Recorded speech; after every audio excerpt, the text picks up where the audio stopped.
Je sais pas, je préfère parler sans passer par le micro, c'est plus humain peut-être. Et quoi que ce soit une intervention sur l'acoustique, on peut toujours se méfier de ces machines pleines de puces qui nous posent plein de problèmes. Donc nous allons parler de son ce soir et à la demande de Pierre Leroux.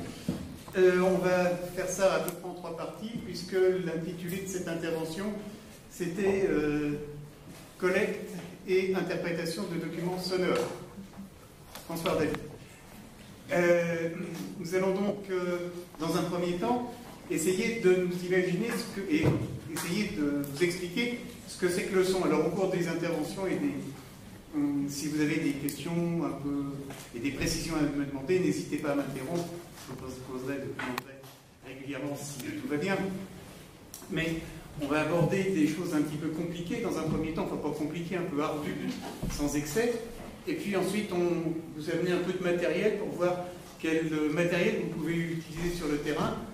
Et enfin, nous nous intéresserons à quelques enregistrements ainsi qu'à un texte fondateur de ce qu'on a appelé l'ethnomusicologie, qu'on doit à un compositeur dont vous avez peut-être entendu parler, qui s'appelle Béla Bartók.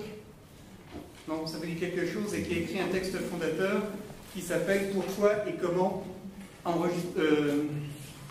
recueille-t-on la musique populaire ?»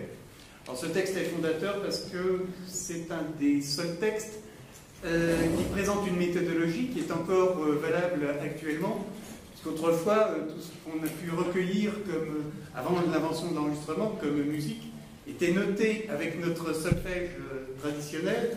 Et généralement, ça a été noté beaucoup au XVIIIe siècle par les jésuites. Et c'est là donc qu'on apprend que certaines danses de la pluie, notamment des Indiens d'Amérique, ressemblent singulièrement à une valse africaine. Si on change un peu le tempo. Parce qu'on a ce problème d'adapter notre solfège, qui est fait pour une musique à tempérament égal, de l'adapter à des manifestations sonores et musicales qui n'avaient rien à voir avec ça. Alors, premier point, comment peut-on se représenter un son? Souvent, quand vous verrez quand on a affaire à du son, vous voyez une chose qui est dessinée comme ça, et c'est simplement une sinusoïde. Simplement, ça représente le son, ça nous indique simplement une partie des mathématiques qui est la trigonométrie et qui permet de travailler et de quantifier les phénomènes sonores. Par contre, le son, ça ne ressemble pas du tout à ça. Certains d'entre vous ont peut-être écouté un musicien de jazz qui s'appelle Frank Zappa et qui disait que tout le problème d'un compositeur et d'un musicien était de faire parvenir à l'oreille de son auditeur des molécules d'air à des taux de compression différents. Alors simplement, je vous explique de quoi il s'agit. Lorsque je parle, par exemple, ce qui se produit, c'est que j'ai 2 cordes vocales, tant pas des cordes d'ailleurs, mais enfin, il y a deux morceaux qui sont en fait des ligaments, qui s'ouvrent, se ferment, reviennent en arrière, s'ouvrent, se ferment, etc. Et ce que ça va produire, ça va compresser des molécules d'oxygène, d'azote et de tout ce qui peut se trouver dans l'air, ça va les compresser. Puis après, pour répondre à ce problème de compression, ça va les détendre, ça va se recompresser, se redétendre, etc. Et ce qui arrive à vos oreilles, ce n'est pas l'air que j'expulse, mais ce sont les compressions et détentes de ces molécules et qui arrivent à vos tympans. Si vous voulez, pour représenter le phénomène, je te remercie Gaël. Et on lui met une bonne note. Si vous voulez, voilà que je vous présente des molécules. Alors je vais vous dire que vous avez devant vous l'être le plus mauvais en dessin que je connaisse. Donc, je ne connais pas exagérément. Donc voilà des molécules un peu tassées. Et puis, on a expansion. Et puis, compression, à nouveau. Etc. Et le phénomène va se poursuivre. Compression, extension, extension. Ce qui se passe au niveau de votre oreille, eh bien, c'est que quand j'ai compression, ça va pousser sur le tympan, et quand j'ai extension, eh bien, ça va tirer vers l'avant sur votre tympan. C'est bien que celui-ci va avoir cette oscillation exactement à la même fréquence, si vous voulez, que mes cordes vocales ont eu ce mouvement d'ouverture, de fermeture et de rappel en arrière. Alors, pourquoi a-t-on ce petit dessin pour représenter du son et représenter ce phénomène? Alors, une chose extrêmement importante à savoir, c'est que, comme je vous l'ai indiqué précédemment, mais c'est utile de le rappeler, nous avons bien compression, détente, compression, détente, compression, mais nous n'avons pas transfert de matière. On est dans le domaine des ondes, et donc pour vous donner une image du fait qu'une onde est progressive, mais sans transfert de matière, vous pouvez imaginer que vous lancez un caillou, d'une part vous posez votre petit canard sur une mare, et puis vous lancez un caillou. Vous allez avoir une onde qui va progresser sur l'eau, vous allez la voir, mais vous allez voir votre petit canard monter, descendre, au fur et à mesure de la compression et de la progression de l'onde, mais il ne va pas se déplacer. S'il n'y a pas de courant notamment. Si l'eau est calme, le canard ou le bateau va monter, descendre, etc. Et il ne va pas se déplacer. Ça va être exactement la même chose pour le son. Alors, ici, plus, si vous voulez, on va avoir ce phénomène d'ouverture, de fermeture de mes cordes vocales, et plus votre tympan va être sollicité, eh bien, plus ça va aller vite, si vous voulez, plus l'ouverture-fermeture ira vite, et plus votre tympan réagira vite, plus le son va être aigu. Et, si vous voulez, on va tenter de représenter ces variations de son au moyen d'un arsenal mathématique un petit peu compliqué, mais on va faire simple, qu'on appelle la trigonométrie. J'imagine que autrefois on apprenait ça en classe de première, s'il y a des gens qui ont fait de la marine, ont appris que la trigonométrie c'était extrêmement utile pour faire le point quand on est sur la mer. Nous, on est à Strasbourg, et même sur le Rhin, ce ne serait pas très utile. Par contre, en acoustique, c'est utile. Pourquoi? Parce que la trigonométrie va vous permettre de qualifier un mouvement qu'on appelle un mouvement périodique. Un mouvement périodique, ça peut être le balancement d'un pendule, par exemple. Ça peut être effectivement une vague qui se propage. En ce qui nous concerne, ce qui est périodique, c'est par exemple votre tympan, son avancée sous la pression de quelque chose, son recul, son avancée et son passage par un point à zéro. Comme ce phénomène se reproduit régulièrement, on va pouvoir envisager de le mettre sur un cercle qu'on va opportunément appeler le cercle trigonométrique. Et ce qui va nous intéresser, c'est de savoir quand et à quelle vitesse se déplace sur ce cercle un point qui représenterait le recul de mon tympan, sa position à zéro et son avancée. Est-ce que vous me suivez jusque-là? Pareil quand vous tapez sur une peau de tambour. Eh bien, on va essayer de positionner ce point. Le point d'équilibre sera à 0. Le point de maximum, de compression maximum, par exemple, qui correspondrait à ceci, on va le mettre à +1. Et le point de dépression maximum, on va le mettre à -1. Et si admettons que notre son parte de 0, mes cordes vocales, notre tympan est en position de repos, on l'excite, j'ai une compression qui naît, et elle va monter vers 1. D'accord? Pour savoir à quel point on en est, à quelle phase de l'ouverture ou de la fermeture de mes cordes vocales, il suffit de repérer un point qui serait excité. Ensuite, on va repasser à 0, passer à -1, revenir à 0, etc. Et donc on va décrire un mouvement complet de notre,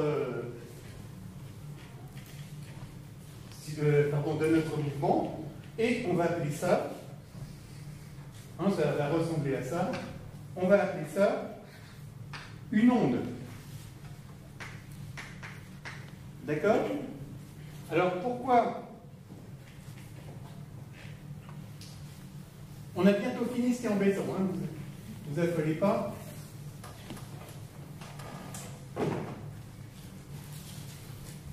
Et on se dit, bon, on peut représenter le voyage de notre point sur un cercle, sauf que c'est pas très rigolo.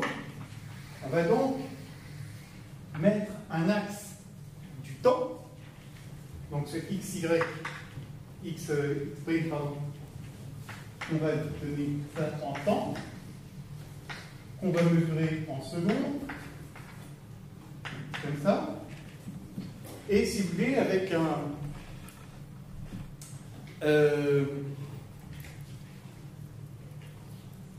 des appareils spéciaux comme le oscilloscope, on va essayer de se rendre compte, de développer dans le temps notre phénomène. Eh bien, notre phénomène, on va obtenir ceci. Donc vous vous souvenez, compression, dépression. Quand j'ai compression, je monte à plus 1, dépression, je descends à moins 1, etc. On a toujours ici la longueur de notre onde. Alors une onde, en principe, la longueur d'une onde, dans les manuels, ça se note lambda. Si vous voyez ça, lambda, que ce soit en acoustique ou en éclairage, en lumière, j'ai toujours une longueur d'onde. Il y a un grand parallèle, d'ailleurs, entre la lumière et l'acoustique. Donc, voilà, on a traduit ici le mouvement de notre point à une certaine vitesse. Alors, on peut le calculer, voyez-vous, en fonction de la vitesse de rotation, si vous voulez, de mon point, ou si vous voulez, la vitesse de propagation de mon onde. Alors, il y a une petite formule en mathématiques, donc quand on essaie de la trigonométrie, si je veux connaître la position de ce point, je vais prendre cet angle et le sinus de cet angle. Et donc, ma loi fondamentale de l'acoustique, que vous verrez souvent, c'est celle-ci, Y égale A sinus oméga t. Ne vous inquiétez pas, c'est la chose la plus compliquée de la journée, plus phi. Alors nous, ce qui nous intéresse, c'est simplement cette formule-là, sinus oméga t, c'est celle qui nous donne la vitesse d'existence de cette onde. Cette vitesse est mesurée en Hertz, et elle va donc correspondre à ce qu'on appelle la fréquence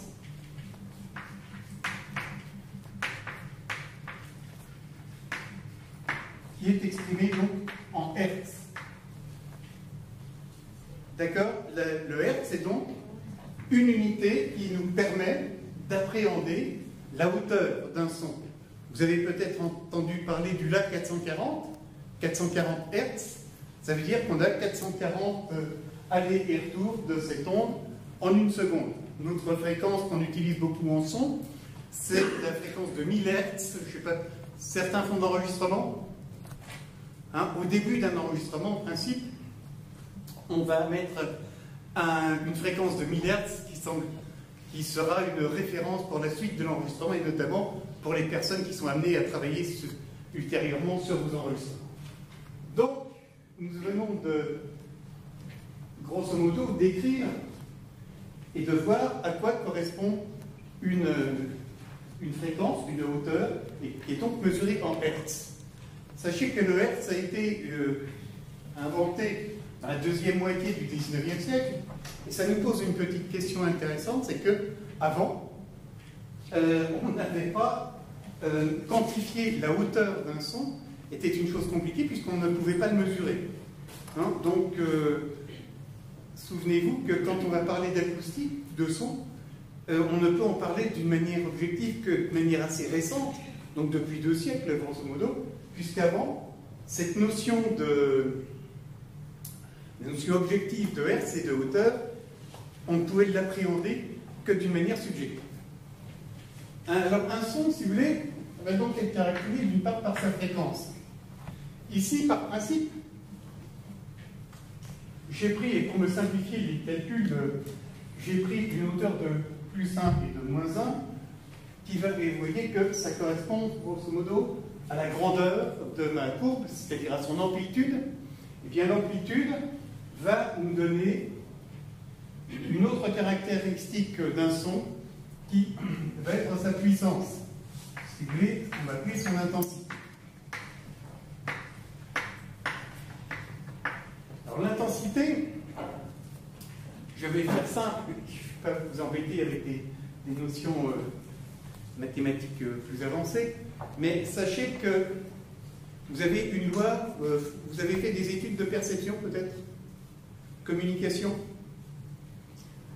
Donc il y a une loi fondamentale de la communication qu'on appelle la loi de Fleischner et qui dit, accrochez-vous, qui nous dit que la sensation varie comme le logarithme de l'excitation. Alors, je ne vous affolez pas, je vous explique rapidement. Si vous avez une suite de nombres, 1, 10, 100, 1000, je vais pouvoir les caractériser par le nombre de zéros qui la suit. Alors, je dis ça, 1, 10, 100, 1000. Je le caractérise par le nombre de zéros qui le suit. Ici, je n'ai pas de zéro. Enfin, des zéros, là j'en ai 1, là j'en ai 2, là j'en ai 3. Eh bien, ça va nous permettre, la loi que je viens de vous énoncer, va nous dire, par exemple, que, alors, dans un premier temps mathématique, on va dire que 1 est le logarithme de 10. Si vous avez des ordinateurs sous la main, vous pouvez vérifier. 2 est le logarithme de 100, 3 est le logarithme de 1000. Ça veut dire, de manière pratique, que si vous avez une chaîne haute fidélité qui fait 10 watts, le double de la puissance d'une chaîne haute fidélité qui fait 10 watts, ce ne sera pas 20 watts, ce sera 100 watts. Le double de la puissance d'une chaîne qui fait 100 watts, ce ne sera pas 200 watts, ce sera 10 000 watts, etc. Il faut à chaque fois ajouter les zéros. Voilà ce que nous dit la loi de Fleischner. Alors sachez que cette loi est valable pour le son, mais elle est également valable pour la lumière. D'accord? Vous avez des unités comme le lux, par exemple. Eh bien, pour la puissance d'une ampoule le double de la puissance d'une ampoule de 10 watts, c'est pas une ampoule de 20 watts, c'est une ampoule de 100 watts, etc. Voilà donc la notion, c'est une notion de décibels, de logarithme, et donc ça nous amène à cette notion d'intensité exprimée en décibels. Alors le décibel est une grandeur qui a été inventée par les laboratoires Bell. Bell a été l'inventeur, entre autres, de techniques d'enregistrement. Et souvenez-vous simplement que le décibel est une grandeur donc logarithmique et qui permet, elle, de traduire précisément la notion d'intensité. Sachez que dans la nature et pour nous, êtres humains, l'échelle audible, si vous voulez, en décibels, va à peu près de 10 décibels à 140. Méfiez-vous, au-dessus de 140 décibels, ça correspond à la puissance à peu près d'un avion à réaction écouté à une vingtaine de mètres. Au-dessus de 140 décibels, sachez que votre oreille va être détruite, va subir des préjudices carrément irréversibles. Voilà donc, deuxième caractéristique d'un son intensité, sa durée. Alors ça c'est tout simple. Un son, ça dure un certain temps. Un violoniste joue un son sur son violon. Pour la durée, on va l'exprimer donc en secondes.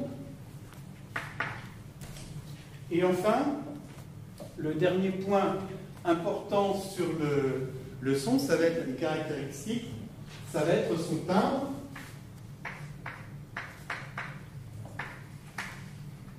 Alors, le timbre est généralement dû à la somme d'un certain nombre de vibrations élémentaires. Par exemple, le son sinus. Alors, vous avez une règle également en acoustique et en mathématiques qu'on appelle le théorème de Fourier et qui nous dit que tout son est réductible à une somme de sons simples. Vous avez ma voix, par exemple, est réductible aussi à une somme de sons simples, de sons qu'on va appeler généralement des sons sinus. Alors, c'est ce qui permet de les analyser, et aujourd'hui, nous avons des outils, dont certains sont gratuits, qui permettent d'analyser des sons. Ça permet de faire de l'acoustique des salles, bien sûr, mais ça permet également d'analyser les qualités d'un instrument de musique ou d'une voix. Le logiciel qu'on utilise, qui utilise en orthophonie et qui est un outil formidable d'analyse du son et de la voix, mais de n'importe quoi, c'est un logiciel qui s'appelle Pratt, que vous pouvez charger gratuitement sur Internet. Pratt, en hollandais, ça veut dire la parole. Donc, vous vous souvenez, on a donc parlé de l'amplitude, de la puissance de notre son, de sa fréquence, et puis derrière, on a vu une petite chose qui s'appelait phi. Alors, on va en parler juste un tout petit peu. C'est ce qu'on appelle la phase, et c'est une notion extrêmement importante en prise de son. C'est tellement important que je vais vous faire ça en rouge.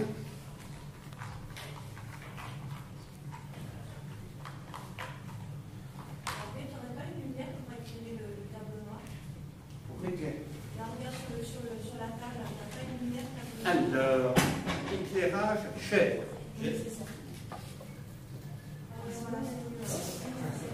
C'est truquement simple. Merci. Appuyez de votre index de taquin là. Et puis ça fait briller mon crâne. Pour interrompre quelque chose à vous, je suis un autre brillant. Merci. Donc, si vous voulez, la phase, c'est extrêmement simple. Ici, vous voyez que notre son est parti dans ce sens-là. Maintenant, imaginons que j'ai un deuxième son. Mais au lieu, vous vous souvenez de mon petit dessin avec les compressions, vous refaites ça rapidos. Imaginons qu'on a un deuxième son qui, lui, commence par être détendu, puis compressé, puis détendu, et que ces deux sons soient superposés. Eh bien, la traduction sur mon graphique va être la suivante. J'ai ma dépression qui se forme ici, ça remonte là, ça descend, ça va remonter. Je viens de vous expliquer qu'on avait affaire à la loi de Fourier qui nous dit qu'on peut ajouter des sons entre eux. Eh bien, que va-t-il se passer si j'ajoute 0 à 0, ça nous donne 0. Si j'ajoute par contre moins 1 à plus 1, ça nous donne 0. 0,5 plus 0,5 à moins 0,5, ça nous donne 0, 0, etc. Le résultat, c'est que si j'ai des sons qui sont en opposition de phase, d'accord, eh bien, ils vont s'annuler et on n'entendra rien du tout. Alors, c'est une chose qui est extrêmement importante parce que quand on fait de la prise de son, on a souvent ces problèmes de phase. Et c'est la raison pour laquelle, dans les studios, notamment, vous avez sur une petite boîte qu'on appelle un phase-mètre, et l'ingénieur du son passe souvent son temps à mesurer ces phases et à vérifier qu'on n'a pas d'interférence. Alors, sachez également que quand quand le son traverse un trou ou une porte, on a inversion de la phase. Je ne vais pas vous expliquer pourquoi, c'est un peu plus compliqué, mais vous pouvez faire l'expérience. Vous mettez de part et d'autre d'une porte deux enceintes et vous mettez la tête au milieu. Vous allez vous rendre compte que le son va d'un seul coup disparaître. Vous arrivez presque au silence, vous entendez très faiblement. Vous allez être à peu près, vous allez avoir une chute de facilement 60 décibels. Et si vous redéplacez un peu l'oreille, vous allez vous rendre compte que vous reprenez le niveau normal du son. Simplement parce que vous avez eu cette différence de phase. Autre problème, je ne sais pas, vous branchez peut-être, certains d'entre vous branchent des chaînes haute fidélité. Hein, ce qui se passe, alors c'est pareil, si vous branchez une chaîne haute fidélité, vous avez un fil rouge et un fil noir. Si le rouge, vous le mettez bien sur le rouge pour une des enceintes et le noir sur le noir, et que sur l'autre enceinte, vous mettez le fil noir sur la borne rouge et le fil noir et le fil rouge sur la borne noire, vous aurez inversé la phase de vos enceintes. Alors ce qui va se passer, c'est que pendant qu'un des haut-parleurs avance, l'autre recule, on va voir ce mouvement-là, et du coup, vos enceintes ne vont plus avoir le rendement optimum. Donc c'est pour ça qu'on fait un petit peu attention à ça, et c'est d'autant plus important quand on va faire de l'enregistrement. Parce qu'évidemment, si vous êtes en opposition, vous avez des micros qui sont dits en opposition de phase, pendant que l'un a une membrane qui avance, l'autre a une membrane qui va reculer, et donc votre enregistrement n'aura pas de niveau. Donc c'est une chose qui est importante à vérifier. Bon, eh bien, nous savons donc maintenant qu'un son est caractérisé, et toujours caractérisé, par ces quatre paramètres. Oui? Juste une petite question par rapport à l'intensité. Oui? Donc, la fréquence, ce serait la longueur d'onde. Oui? Et l'intensité, le taux de compression. Non, ouais. L'intensité, ce sera l'amplitude. On l'appelle également l'amplitude. Mais au niveau de l'onde, qu'est-ce que ça fait? Qu'est-ce que ça fait l'intensité? C'est simplement la hauteur que vous avez là. Hein. Ah oui, d'accord. Ça, si vous voulez, voilà, ça, on va l'appeler l'amplitude. Donc, c'est aussi relatif au taux de compression de l'air. Oui, c'est-à-dire plus, voilà. Plus c'est comprimé, si vous voulez, plus ça va être puissant. Donc plus, voilà. Alors...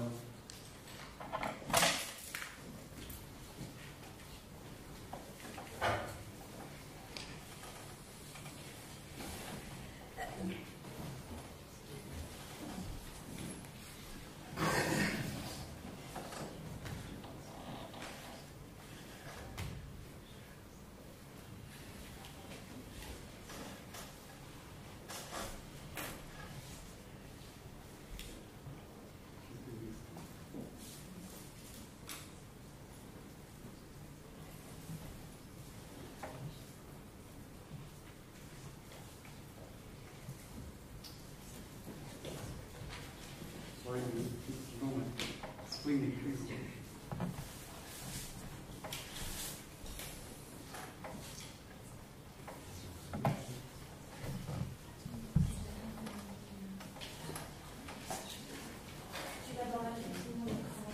Oui, c'est la fenêtre là. Ah oui.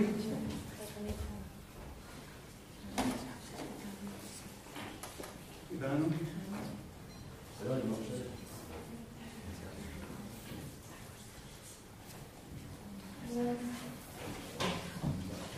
Je vais prendre. Mais sinon, ne vous inquiétez pas. Si vous faites un égo.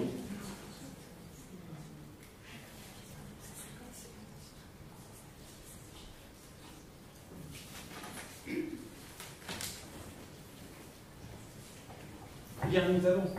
Donc là, on s'est défini. C'est bon. C'est moi, Ça va assez tard, Non. Donc, Sylvie, on va passer un petit peu de pratique avec un logiciel qui est gratuit. Donc, je ne sais pas, vous devez avoir son nom là-haut. Il s'appelle Audacity. Et c'est un logiciel donc gratuit, extrêmement commode pour vous.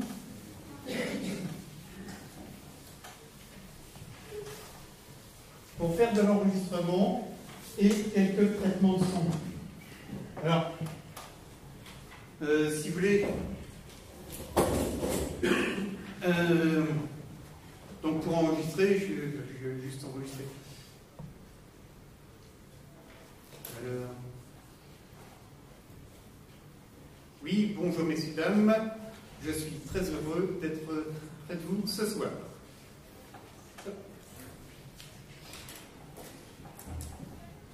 Oui, bonjour messieurs, dames, je suis très heureux d'être près de vous ce soir. Alors le son ne passe pas, vous entendez peut-être un peu ce qui se passe, hein? Donc, alors, pour répondre à une autre de vous, ce que j'ai ici, c'est la forme d'onde de mes sons. Simplement, elle ne ressemble pas au sinus que je vous avais dessiné tout à l'heure, simplement parce que dans ma voix, j'ai justement plusieurs fréquences qui se superposent et par conséquent s'aboutit par la loi de Fourier à l'obtention de courbes comme celle-ci, qui ne sont pas des sons. Alors, je vais essayer de vous mettre un son sinus.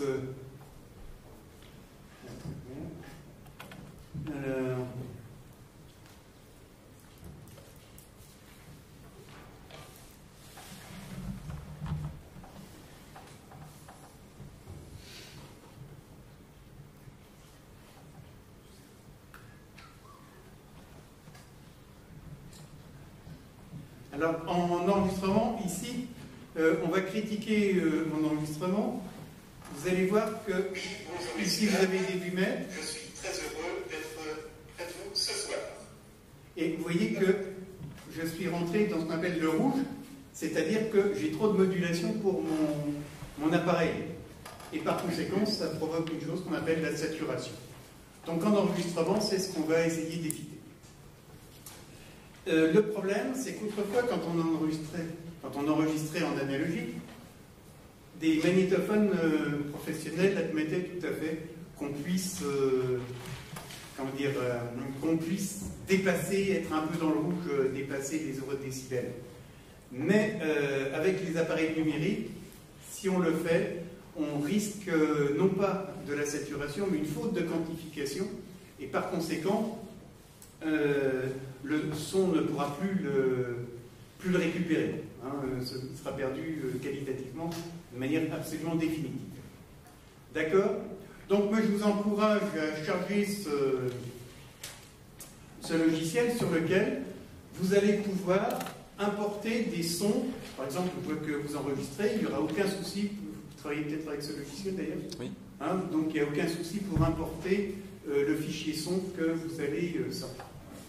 Alors, la question que vous pouvez vous poser, c'est, que vous n'allez pas tarder à me poser, qu'est-ce que le son analogique? Eh bien, on appelle le son analogique le son qu'on avait autrefois avec de la bande magnétique ou que j'ai quand je vous parle, tout simplement parce qu'à n'importe quel stade de la chaîne haute fidélité, de la chaîne qui fait que vous m'entendez, une chaîne très courte, c'est celle qui va de mes cordes vocales à votre tympan. Une chaîne un petit peu plus longue serait, par exemple, quand je parle dans ce micro, voilà, dans ce micro, vous voyez que là, on n'était pas tout à fait sur de la haute fidélité. Eh bien, ce qui se passe, c'est que vous vous souvenez de notre petite équation y égale a sinus oméga t plus phi. Quand je parle, donc, j'ai transcrit avec cette loi une sinusoïde, d'accord?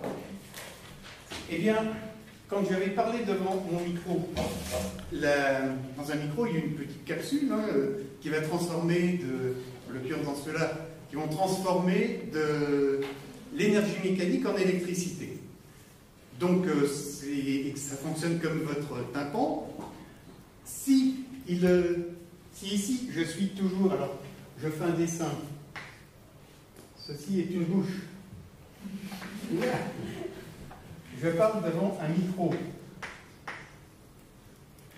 mon micro va aller dans un amplificateur. Et quelques-uns d'entre vous, par exemple, on aurait pu brancher un magnétophone.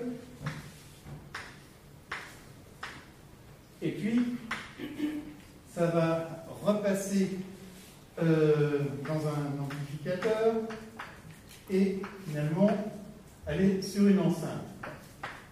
Eh bien, si à tous les points de ma bouche, au micro, au préampli du micro, à l'enregistrement, à l'ampli de diffusion et à l'enceinte, je retrouve mon équation transcrite. Je vais pouvoir l'observer, la voir, comme je la vois, comme je verrai, si vous voulez, si j'observe le même dessin que celui que vous avez ici. Si je l'observe ici, ici, ici, ici, ici et là, on dira que j'ai affaire à une chaîne hautement fidèle. On l'appelle analogique parce que ici, je vais être sur de l'énergie mécanique. Ici, sur de l'énergie électrique. Là, elle est toujours sur de l'énergie électrique. Ici, sur de l'énergie électromagnétique. Je vais repasser sur de l'énergie électrique et à nouveau arriver à de l'énergie acoustique. Donc j'ai des choses de type différent. Mais, à chaque fois, sur ces choses différentes, je vais pouvoir faire fonctionner la même équation, le même principe physique. Et comme c'est identique, c'est analogue, si vous voulez, on va dire que le son est analogique. D'accord? Voilà la raison pour laquelle... Alors, se pose ensuite la question de la haute fidélité ou de la fidélité. Ça a pour nous une importance vraiment cruciale. Donc, ici, on a conservation de notre dessin. Par contre, imaginons que notre ampli soit très mauvais et qu'à ce moment-là, notre sinusoïde devienne ça. Eh bien, elle va se retrouver déformée sur tous les axes de la chaîne. D'accord? Et donc, ici, on n'aura plus un système de fidélité. Et la règle, elle est essentielle, c'est que c'est l'élément dans une chaîne électroacoustique, comme celle-ci, chaîne de prise de son. C'est l'élément de plus médiocre qualité qui va donner la qualité finale. D'accord? C'est-à-dire que si vous avez un très bon micro, quelqu'un qui parle très bien, mais un mauvais ampli-micro, c'est l'ampli-micro qui donnera le résultat du son au final. Ça a une conséquence amusante, c'est que, et notamment si vous partez sur le terrain, c'est rarement un magnétophone ou un microphone qui vont vous poser des problèmes. Par contre, ce sont les raccords. Et un raccord, un magnétophone ou un micro, ça peut valoir un peu plus d'un millier d'euros, pareil pour un magnétophone. Mais si vous faites des économies sur les raccords, les fiches, j'en ai pas sous la main, mais qui doivent coûter 10 cents tout de suite. Si vous préférez en prendre à 10 cents plutôt qu'à 1 euro, eh bien, c'est la qualité de cette toute petite chose qui se retrouvera au final. D'accord? Donc, ne mégotez pas, il s'agit que la conception de votre chaîne de prise de son soit homogène. D'accord? Maintenant, oui. C'est la loi de Cellier, ça? Non, c'est une turpitude de preneur de son.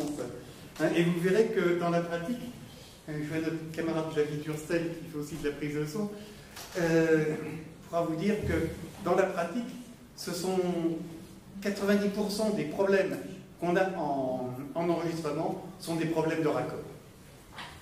Alors maintenant, voyons rapidement ce qu'on appelle le son numérique.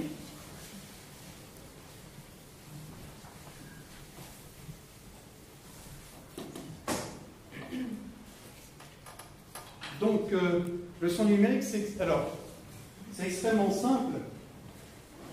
Vous avez toujours notre sinusoïde. Alors ça, c'est ce qu'on va faire pour avoir du son numérique. Oui. Excuse-moi, pour revenir sur la diapo d'avant, ça veut dire que sur une caméra qui prend du son, Oui. si le micro est vraiment pas, l'accent sur l'image, donc si le micro suit pas la route par rapport à la qualité de l'image de la caméra, on peut faire une prise de son externe. Oui, bon, on verra ça dans le domaine pratique, mais disons, pour en parler calmement, c'est que dans la vidéo, le son, c'est vraiment la dernière roue du char. Et les micros que vous avez d'autorité sur les caméras ne sont pas très bons. Et maintenant, on filme aussi avec des appareils photo. Et c'est pareil, les micros qu'on met dessus, c'est vraiment n'importe quoi. Donc il y a plusieurs solutions, on va y revenir. Hein, et notamment ce que va nous permettre maintenant le numérique. Alors si vous voulez, pour être clair par rapport au numérique, on a notre son, hein, notre représentation du son. Ce qu'on va faire, au lieu d'avoir quelque chose de continu, on va simplement en prendre des petits bouts. Un petit peu, si vous voulez, si vous coupez, vous avez du pain, vous coupez des rondelles, votre pain va bien ressembler à un pain. Par contre, il sera en petits bouts. D'accord, il sera en tranches. C'est exactement ce qu'on va faire avec le son. C'est-à-dire que, voilà, on prend ce qu'on va appeler des échantillons.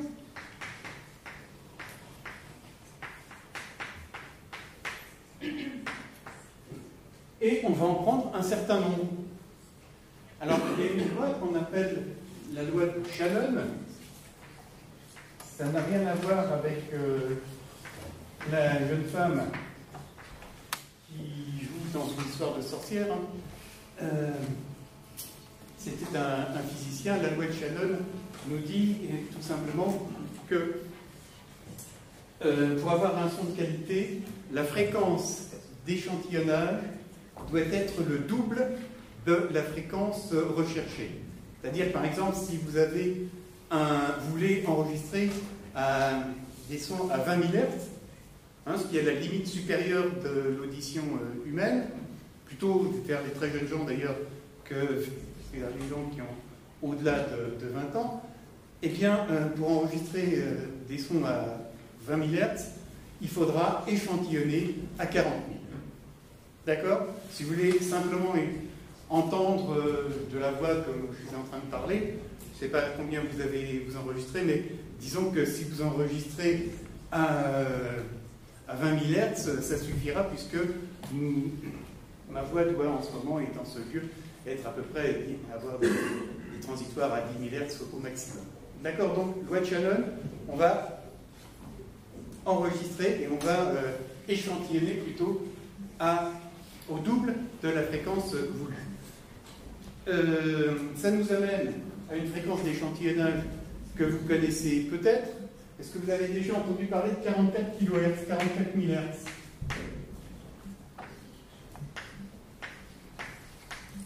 Non? Le CD audio. Pardon? CD audio. Ouais, c'est le CD audio. Et 48 kHz, c'est un format qu'on utilise couramment en vidéo ou en électroacoustique. Ça, ici, on a un format qu'on appelle le format CD, et ici, on a le format qu'on appelle le format DAT. Autrefois, on enregistrait en numérique sur des petites cassettes qui étaient des DAT, qu'on appelle Digital Audio Tape, et ces cassettes, pourquoi elles devaient enregistrer au moins jusqu'à 20 000 Hz? Alors pourquoi on a 8 kHz ou 4 kHz de plus? C'est parce qu'à l'intérieur de l'enregistrement lui-même, à l'intérieur du signal numérique, eh bien on va mettre des codes qui sont des codes de rattrapage d'erreurs. Souvent on a des erreurs de quantification, etc. Donc on va mettre des codes à l'intérieur, notamment un code qui s'appelle le code Salomon. Et puis, d'une manière qu'on appelle broadcast, c'est-à-dire professionnelle, à l'intérieur du signal lui-même, on peut écrire des textes. Hein, on peut écrire le nom, par exemple, le nom de la prise de son, hein, enregistrement des Mongols hier matin à 5h30. Et puis, on va pouvoir éventuellement mettre des timecodes pour piloter une autre machine. Voilà pourquoi on a un échantillonnage supérieur. D'accord? Donc, ça, on le garde pour le maintenant, c'est encore comme ça? Ah, c'est oui, bien sûr. C'est un standard. C'est un standard. On va y revenir. Alors, ces standards sont quand même assez anciens. 44 kHz, c'est les années 80. Hein, quand Philips met au point le compact disc, le CD. 48 kHz, c'est la fin des années 80. C'est le paléolithique supérieur. Oui. Ça, c'est ce format, c'est fin des années 80. Mais ce sont des standards qui sont toujours valables aujourd'hui. Pour une raison simple, hein, c'est qu'on est aussi limité par les performances de notre oreille. Ça servirait en musique électronique ou pour des enregistrements de très très haute qualité. On va suréchantillonner, c'est-à-dire enregistrer à 94 kHz, voire à 180 et quelques. Hein, mais c'est parce que c'est des sons qu'on va traiter. Quand on fait de la musique électronique, par exemple, on va mettre ces sons à l'envers, les ralentir, etc., leur faire subir ou leur rajouter de la réverbération. Et donc, on va les suréchantillonner, puis après, quand on les ramènera à une norme audible, on n'aura pas le traitement, si vous voulez, n'aura pas altéré le produit original. Alors là, on arrive à rendre compte de la fréquence.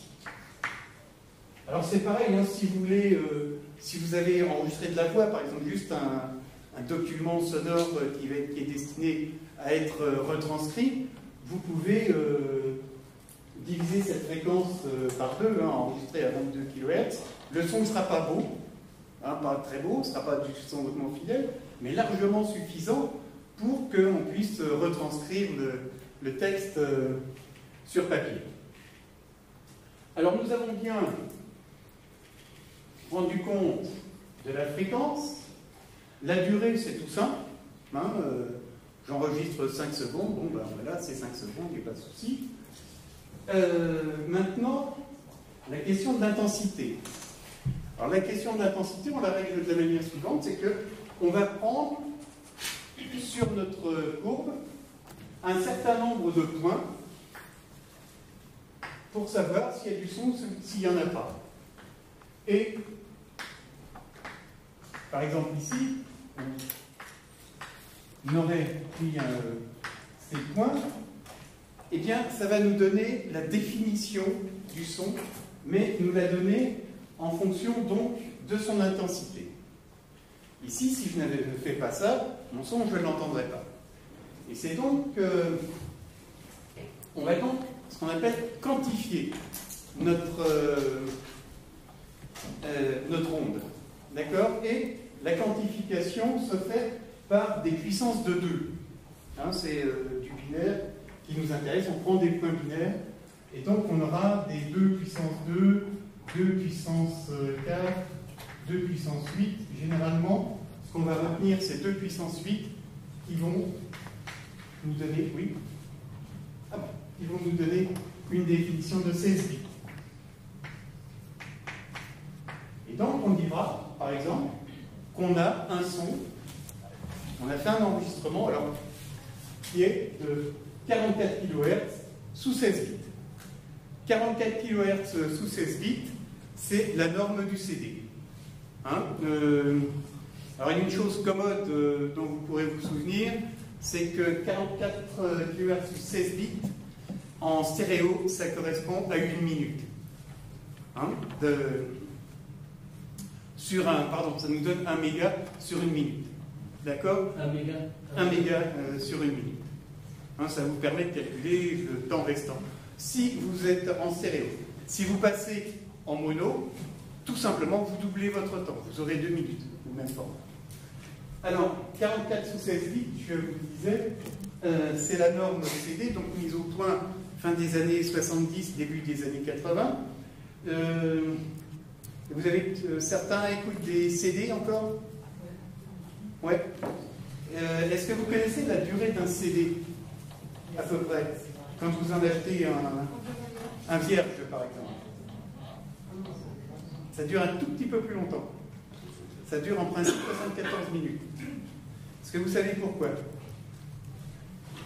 Les premiers CD étaient à 74 minutes. Non, oui. Oui. C'est pas la longueur de sonate de Bach ou quelque chose comme ça? Non, mais c'est pas loin, c'est bien. C'est la longueur, enfin la durée de l'enregistrement du final de la 9e Beethoven dans l'enregistrement de Karajan avec l'orchestre de Berlin qui constitue l'hymne européen. Et donc on a mis la norme du CD à 74 minutes pour pouvoir enregistrer intégralement cette œuvre. Ça nous donne une idée aussi de l'interaction entre la technique et la culture. Hein. Voilà. Ok, donc on peut aussi, souvenez-vous de ça, ce qu'on va appeler la fréquence, ça va nous donner une qualité de réponse donc en hauteur, et ce qui va nous donner le nombre de bits va nous donner la fidélité et notamment le champ expressif. Plus je vais prendre de points sur ma courbe, évidemment, plus je pourrais dire est-ce que c'est fort, pas fort, est-ce que. Donc donner une qualité entre 20 et 140 décibels, grosso modo. D'accord? Oui? Pas de problème jusque-là? Donc voilà, si vous voulez,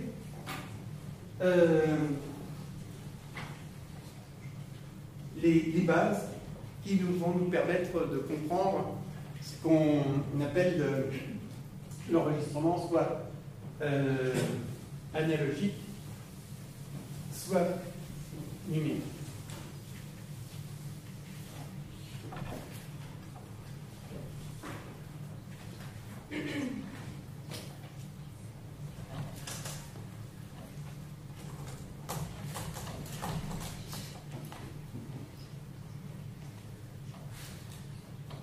Si vous voulez, je vais voir si.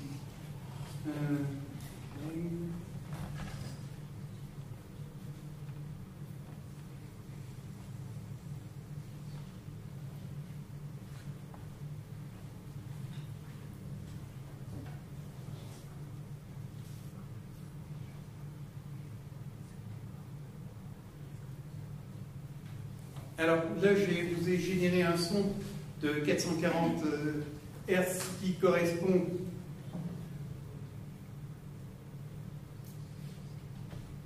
donc au La 440. On va l'écouter, pas très longtemps, c'est pas très beau.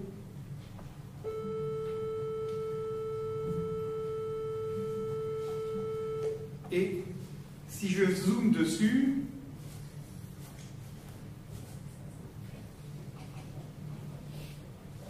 j'obtiens la courbe dont je vous parlais tout à l'heure, hein, la représentation de mon son, donc sur cette courbe sinusoïdale. Si je continue à zoomer, je vois apparaître des points qui sont les points de quantification. Hein, c'est-à-dire que là, je dois avoir je ne sais pas combien de milliers de points à la seconde. Hein, les voilà, on les voit. Et alors de temps en temps, je vous signale, quand vous avez des bruits qui vous gênent, on arrive, l'ingénieur du son doué arrive à les redessiner. Hein. Donc si vous avez des clics, des cloques comme ça, vous les voyez, puis on peut les redessiner. Donc vous avez des modes d'emploi très très bien faits sur Audacity hein, qui vous permettront de travailler et faire des enregistrements de qualité. Pas de questions? Alors, petit problème, je pense que vous irez sur le terrain un jour ou l'autre. Quelle est la différence entre du matériel dit broadcast, pas tellement les termes anglais, mais ça veut dire du matériel professionnel, et le matériel pas trop cher, le matériel qu'on va qualifier de matériel amateur? Bien, généralement, c'est la fiabilité. Hein, c'est pas tellement la performance, mais c'est essentiellement la fiabilité. il est clair que quand on se retrouve au fin fond de l'Amazonie, on n'a pas tellement intérêt à voir son matériel tomber en panne. Et c'est la raison pour laquelle les prix sont quand même très différents. Ça va pratiquement de 1 à 20. Le meilleur magnétophone actuel, si vous voulez, broadcast, qui est toujours le Nagra, ça coûte à peu près 20 000 euros. C'est quand même une somme. Et ça échantillonne, ses performances sont assez comparables au magnétophone qui est en train de m'enregistrer là-bas, qui doit coûter moins de 200 euros. Par contre, la fiabilité n'est pas la même. Alors, le Nagra existe. Nagra, ça veut dire enregistre en polonais, et c'était mis au point justement par un ingénieur, un jeune ingénieur polytechnicien polonais qui faisait ses études en Suisse, du nom de Kudelski. Vous trouverez sur Internet des documentaires faits par Yann Parentoen sur Kudelski, qui avait mis au point ça quand il était jeune étudiant, mais essentiellement comme support de mémoire. Et il a fait des enregistrements. Le premier enregistrement qu'il a fait avec ça, c'est les cloches de Notre-Dame de Paris, il les a fait écouter, et puis tout le monde a trouvé ça formidable. L'invention du Nagra a eu une importance dans notre culture complètement imprévisible. Alors notamment parce que vos camarades ethnologues l'ont beaucoup utilisé. D'ailleurs, je dois le signaler à mon ami Gaël Lagarde. Pardon, je te coupe, parce que là, ils ne savent pas ce que c'est qu'un Nagra. Vous savez tous ce que c'est un Nagra? Tous? Sinon, il est en photo sur l'affiche. C'est l'appareil enregistreur qui est sur l'affiche de la conférence. Je me demande si je peux pas vous... On va en avoir un en plus dans une des armoires de l'institut. Voilà, il y en a un au premier étage. Oui, j'en ai encore un. Alors, il nous appartenait d'ailleurs, par exemple. Oui, alors sur lequel j'ai appris à travailler. Pour tout vous dire, il y a quelques années, quand j'étais étudiant en musicologie et que je me suis dit, tiens, je voudrais apprendre à faire du cinéma et de l'enregistrement, je me suis inscrit en ethnologie, et il y avait un cours le samedi matin de 8h à midi qui était fait par M. Jacques Dumont, je ne sais pas si certains l'ont connu, et c'était un cours de filmologie, donc où on a appris à se servir d'une caméra 16 mm, du Nagra, et de la table montage, qui était une table montage Atlas, que vous pouvez voir à l'entrée du cinéma L'Odyssée, car c'est bien celle de l'Institut d'Ethno qui trône à l'entrée de l'Odyssée. Voilà, alors le Nagra, pour votre culture, a eu des importances formidables. Alors, c'est un magnétophone dont la version à bande est toujours utilisée, et notamment pour aller enregistrer au pôle Nord ou au pôle Sud ou dans des conditions extrêmes. C'est un magnétophone d'une robustesse à toute épreuve, au point que ce qui est arrivé, c'est qu'un bassin là où on élève des dauphins en Californie a laissé tomber son Nagra à l'eau. Il y est resté 2 jours, ils sont allés le repêcher, ils l'ont sorti, ils l'ont envoyé à Kudelski pour qu'il voit ce qu'il pouvait faire. Il a simplement changé les courroies et les piles, il a mis en route et ça tournait. Donc lui, il a renvoyé un Nagra tout neuf en demandant simplement un certificat comme quoi il était bien resté 2 jours dans l'eau de mer en plus, qui est un truc Donc on utilise toujours le Nagra à bande dans certaines expéditions. Le problème, c'est que ça pèse quand même 15 kg, c'est très lourd. La bande qu'on utilise dessus est assez chère, puisque pour un quart d'heure, il faut compter à peu près 20 €. Et la durée d'enregistrement est à peu près, une bande dure un quart d'heure. Alors que maintenant, par exemple, avec le magnétophone de Zoom de monsieur, on peut facilement enregistrer 4 ou 5 heures d'affilée sans trop de problème. Mais, alors, l'autre importance du Nagra, ça a été pour nos amis ethnologues. J'ai, figure-toi, Gaël, un cousin, Marcel, qui a été le premier à enregistrer les Mongols et le chant diphonique mongol à l'époque, donc avec un Nagra et de micros qu'on appelait des chaises. Et ce magnétophone a eu une importance dans le cinéma, parce que autrefois, je n'ai pas de photos sous la main, mais on enregistrait avec pratiquement des camions. C'était énorme. Les micros étaient énormes, les clubs, ça a travaillé dans ce sens-là, et le Nagra est arrivé. Ça a permis aux cinéastes de sortir à l'extérieur pour tourner. Alors qu'avant, on tournait beaucoup dans des studios. Et ça a été l'origine d'un type de cinéma qu'on appelait la Nouvelle Vague. Alors vous connaissez peut-être certains cinéastes de cette période, notamment François Truffaut, Jean-Luc Godard, et quelques autres, qui a fait La Criée, des films intéressants, Chris Marker, etc., qui ont donc travaillé sur ce magnétophone, sur le Nagra. Hein. Et on trouve des textes aux États-Unis de cinéastes, notamment le cinéaste qui a fait 2001 Odyssée de l'espace, c'est non, c'est pas Spielberg, pardon. C'est Kubrick. Kubrick, oui, Stanley Kubrick, qui rend hommage au Nagra et à ces pionniers de la prise de son en extérieur en disant que c'est grâce à eux qu'il a commencé à penser que le son pouvait être vraiment écrit. Hein, donc voilà l'importance d'un outil, si vous voulez. Donc le travail avec le Nagra, on l'a abandonné d'une manière, il n'y a pas si longtemps que ça, hein, on a arrêté dans les années 2000 de tourner avec ça. Donc l'autre chose intéressante, c'est que vous vous rendez compte qu'un instrument qui est né dans les années 55 à peu près, a eu une durée de vie d'à peu près 45 ans. Quand on apprenait, il y a des ingénieurs du son qui ont appris à travailler un Nagra, jusqu'à la fin de leur carrière, ont travaillé avec le Nagra. Les gens de ma génération et des générations suivantes ont eu des changements de technique. Alors, il y a eu le choc, bien sûr, du numérique, mais on est passé par des formats très différents.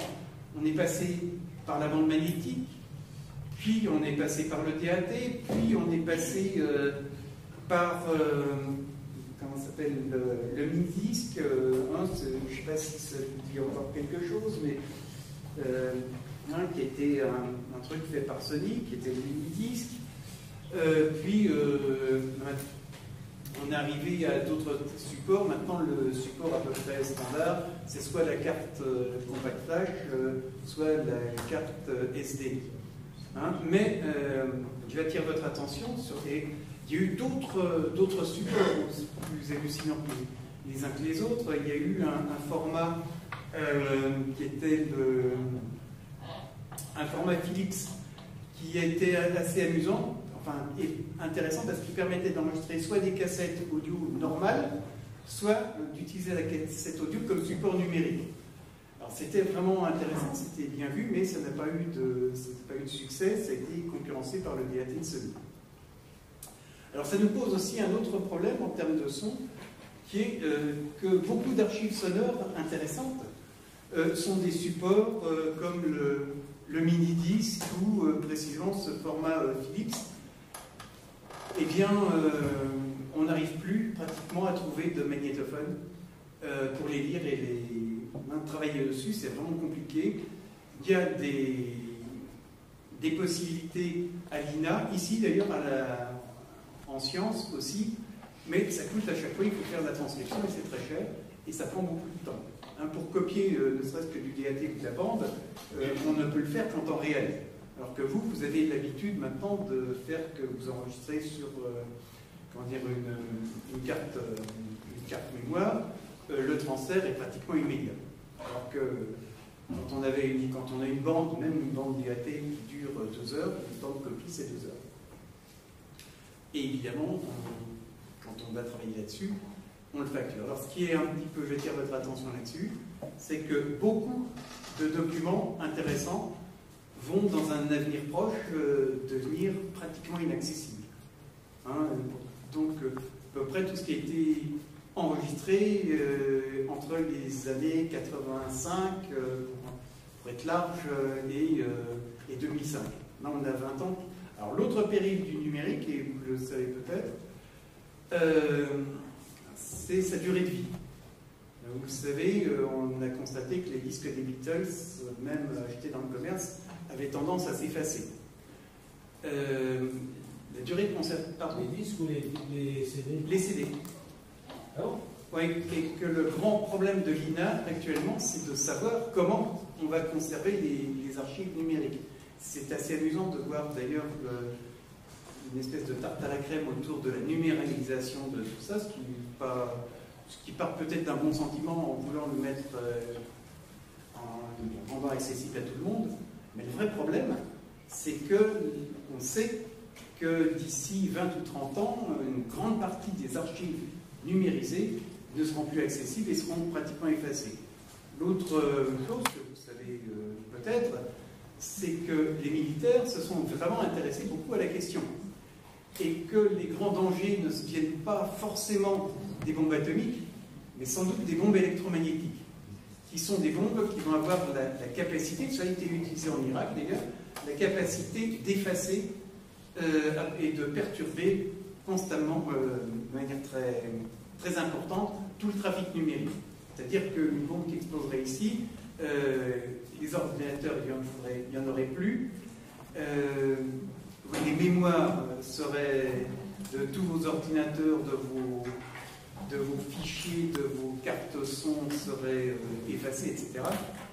Donc voilà un des dangers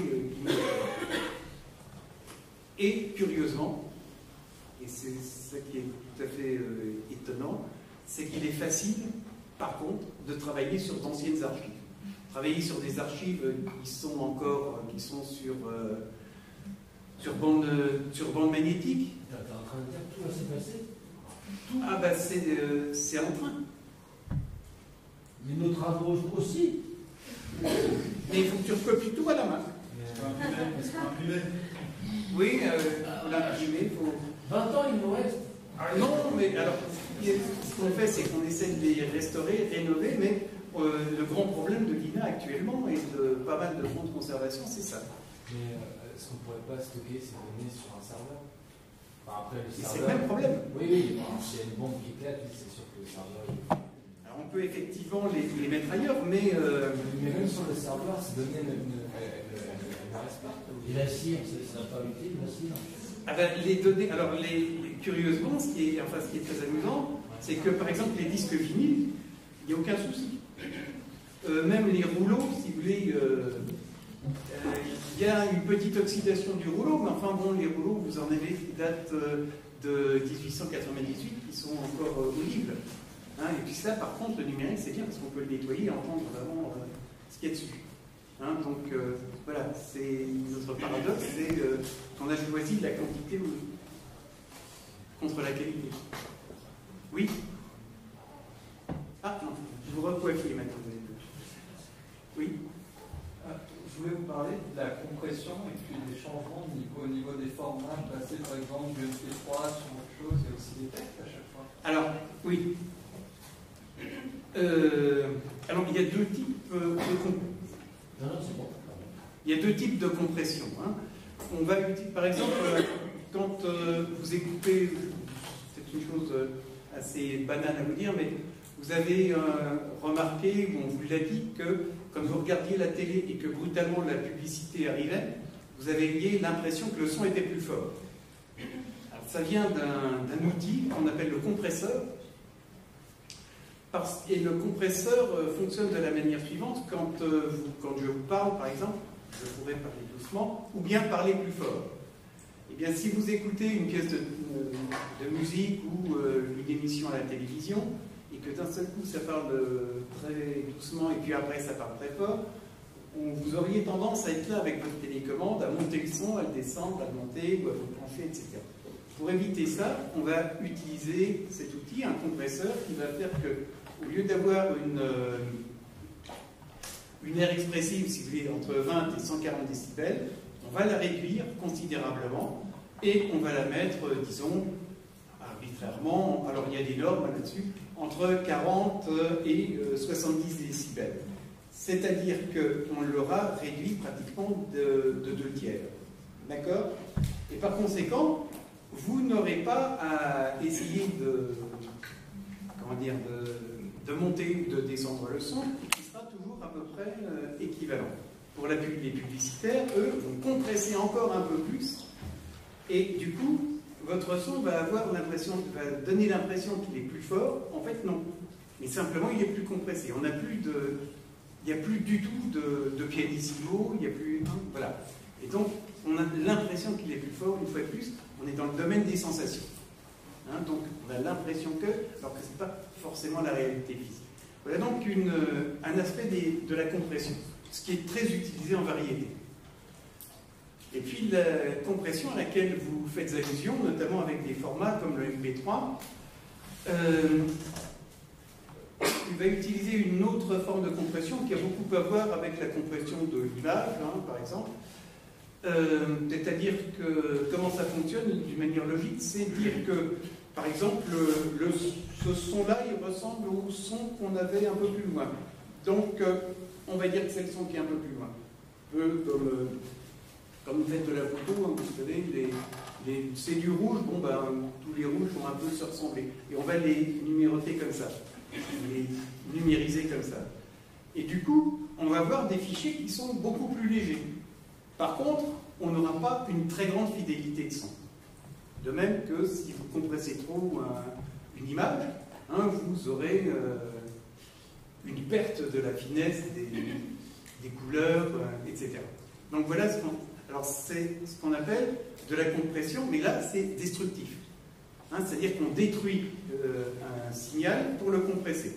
Alors effectivement, on va arriver à avoir des fichiers qui vont peser, pour une compression MP3, qui vont peser 10 fois moins lourd qu'un fichier au format CD, ou au format DAT.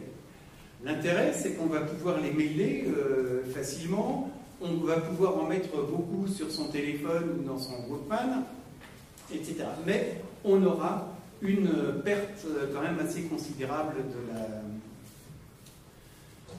de la netteté, de la définition. Alors vous avez des choses qui s'y prêtent très bien, qui sont faites pour, d'ailleurs. La musique de variété est faite pour ça, pour ce type de fichier. Par contre, la musique, par exemple de la musique d'orgue, c'est inécoutable là-dessus, c'est une laideur épouvantable. La musique symphonique aussi. La différence, quand vous avez des compositeurs qui se sont donné du mal pour mettre un corps anglais à la place d'un hautbois, ça fait des sons qui font un peu comme ça, mais l'un est plus doux que l'autre, on ne va pas voir cette nuance-là. Donc, sachez que c'est destructif et donc on a perte de qualité. Par contre, pour envoyer des approximations ou de la voix, simplement, il n'y aura pas de problème particulier. D'accord? Alors, je vais voir si je peux...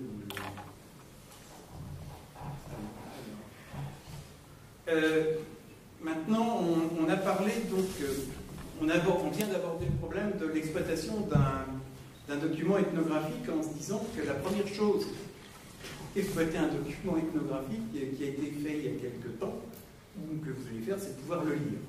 Donc, oui, il m'est arrivé une chose amusante, cette fois, c'est d'avoir, il fallait que je fasse un montage pour un acrobate chinois. C'était vachement sympa, il m'a envoyé les fichiers, mais ils étaient écrits en chinois. Donc, pour faire le montage, il a fallu que je cherche quelqu'un qui pouvait me les lire. Alors, il y a aussi, vous avez fait de l'ethnomusicologie un peu, non? Oui. Donc, vous avez un postulat qu'on appelle le postulat de Backling, qui nous dit que l'auditeur doit être aussi compétent que la personne qui produit le son. Alors, c'est valable en musique, c'est évidemment valable pour la voix, pour le langage parlé. Alors, j'ai essayé de vous montrer un document amusant et sur lequel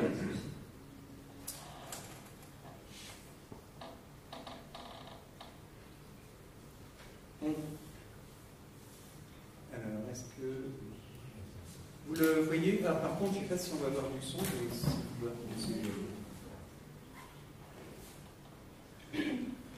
1961. Oui.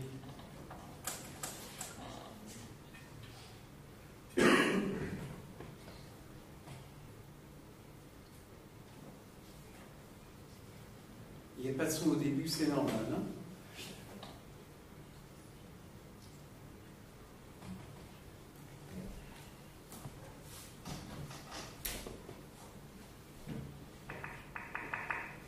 Il y a quelques années, l'attention des milieux scientifiques spécialisés en acoustique était attirée par une communication du professeur Klaas, directeur de l'Institut phonétique à l'Université de Glasgow, sur une langue très curieuse pratiquée dans l'île de la Gomera aux Canaries, langue sifflée, permettant des communications à très grande distance, pouvant atteindre jusqu'à tout de même 14 km.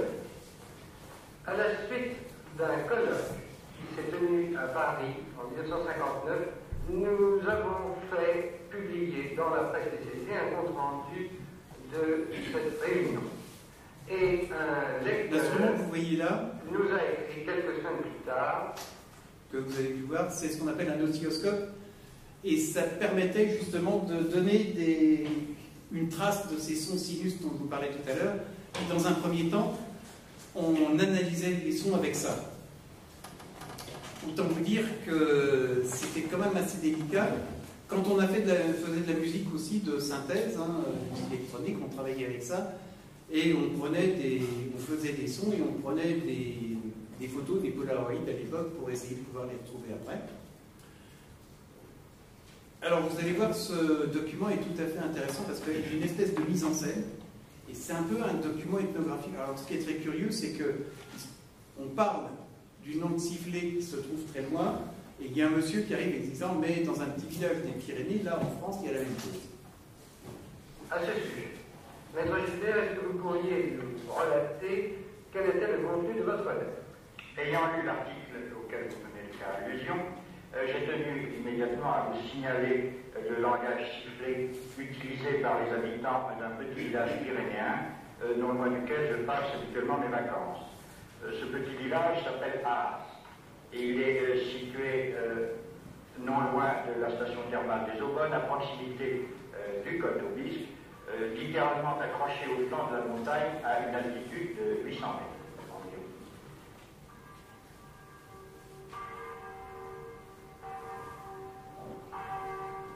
Les habitants du village, dont la plupart sont bergers, parlent un sous-dialecte béarnais, celui de la vallée d'Osso.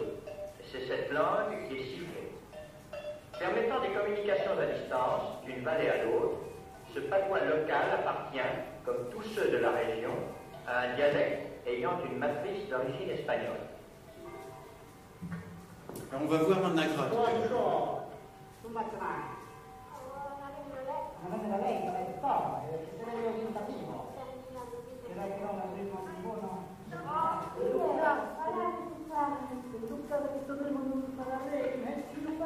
Nous avons fait une enquête pour recueillir les informations concernant cette langue, sur laquelle aucun document écrit n'existait.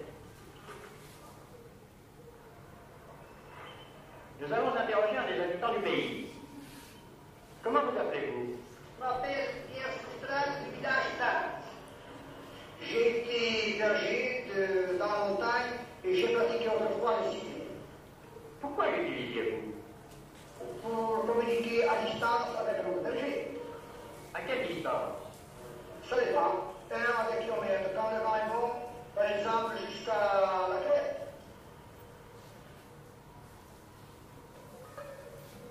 Tiens, je vais appeler David qui travaille là-haut dans une grange.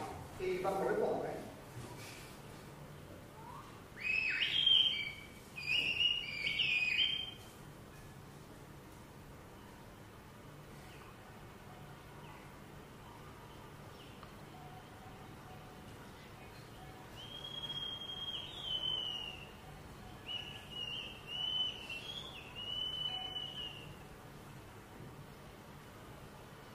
Ce sont les langues qui sont importantes. Et les vieux qui seuls savent encore siffler ont du mal à le faire. Celui-ci est heureux de fouet. Il a 54 ans. Je siffle avec le doigt comme ça.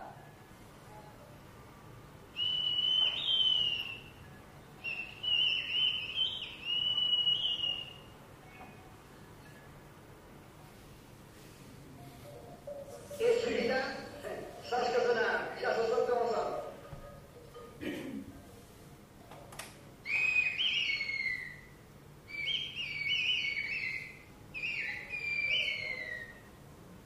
Les femmes sifflaient aussi.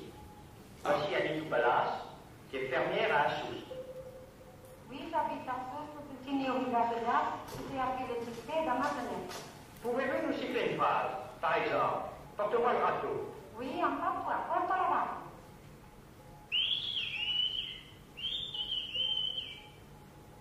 Si la tradition pastorale est toujours présente dans ces hautes vallées, les bergers ne sont plus isolés et l'usage du sifflet n'est plus nécessaire. Ces deux hommes sont les plus jeunes du village qui soient encore capables de le pratiquer.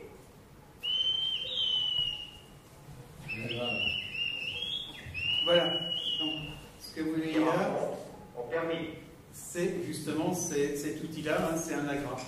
Donc ça pèse, je vous disais, à peu près une quinzaine de kilos quand même. Hein. Je dirais qu'il n'y a pas encore si longtemps, les preneurs de son de la radio utilisaient encore le Nagra pour une raison un peu différente, c'est qu'ils avaient droit à une prime assez conséquente quand ils sortaient avec le Nagra pour compenser le fait qu'ils travaillaient de manière pénible avec quelque chose qui pesait lourd. Alors je crois que c'était quand même une prime qui était dans les 20 €, disons 150 francs, pas négligeable. De constituer sur bande magnétique ces documents linguistiques qui méritent déjà le terme de vestige. À l'issue des études que nous avons pu faire localement grâce à l'intelligence de M. Gilbert, je lui ai demandé d'insister auprès de nos amis siffleurs pour que quelques-uns d'entre eux acceptent de venir travailler avec nous. Et M.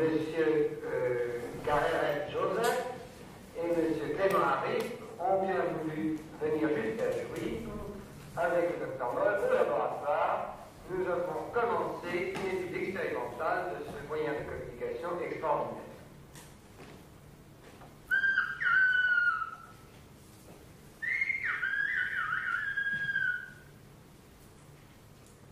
Voici, examiné par radiocinématographie, la différence entre le mécanisme de la voix normale et du sifflement. À chaque séquence, la phrase sera parlée en patois, avec répétition, puis sifflée.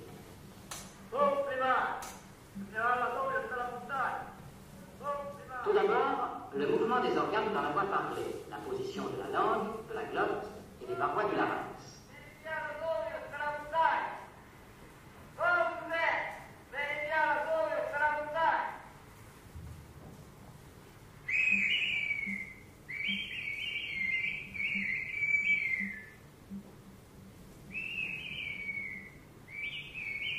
Le sifflement est produit par l'expiration d'une réserve d'air thoracique avec fermeture du voile du palais pour augmenter la pression.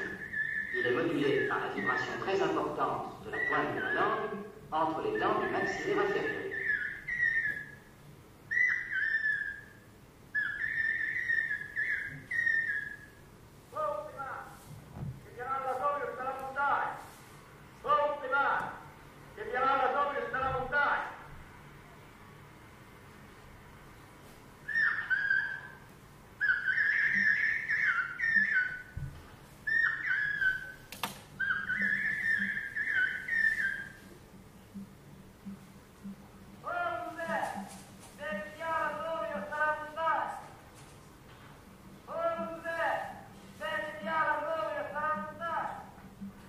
Sur cette vue de face, au niveau laryngé, on voit un effet piston des cavités avec montée du larynx, sans vibration des cordes vocales, contrairement à la voix parlée.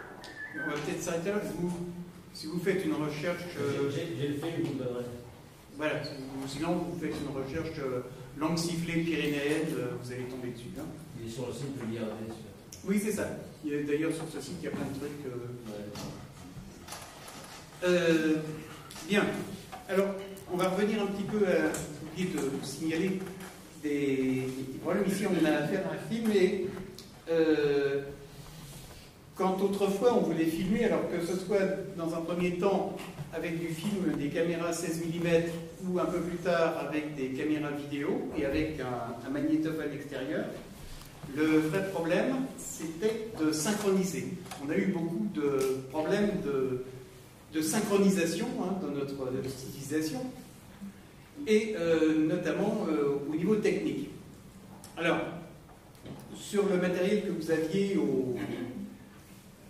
à l'Institut, donc caméra et Nagra, ce qu'on faisait, c'est qu'on synchronisait les moteurs avec une fréquence. Hein, on envoyait 1 MHz sur le moteur de la caméra et sur le moteur du magnétophone. C'était la même fréquence et ça régulait donc les deux moteurs qui tournaient rigoureusement à la même vitesse, si vous voulez. Hein, donc ça permettait d'avoir un son qui soit synchronisé sur l'image. Autrement, hein, quand on vous a parlé du cinéma dit muet, le cinéma n'était pas si muet que ça, il y avait beaucoup de bruit autour, il était déjà un peu sonore, simplement on n'arrivait pas à synchroniser la voix sur la parole, la voix sur l'image. Et donc ce n'est qu'avec le chanteur de jazz en 1929 qu'on y est arrivé. Mais on savait déjà enregistrer, évidemment. Hein, les disques avaient commencé et on savait évidemment faire de l'image et filmer. Je vous signale pour l'anecdote que vous avez un documentaire de Buñuel au Mexique. Et sur ce documentaire, quand Buñuel n'avait pas les moyens de le synchroniser. Ça coûte de synchroniser son commentaire. Donc, ce qu'il faisait, c'est qu'il se réservait le droit de le présenter, et à chaque fois, il allait faire lui-même la voix off de son film.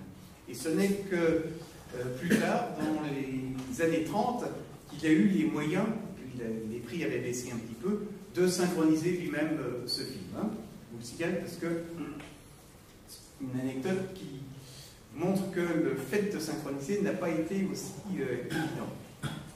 Donc, et notamment, évidemment, vous avez beaucoup de documents ethnographiques qui n'ont pas pu être sonorisés.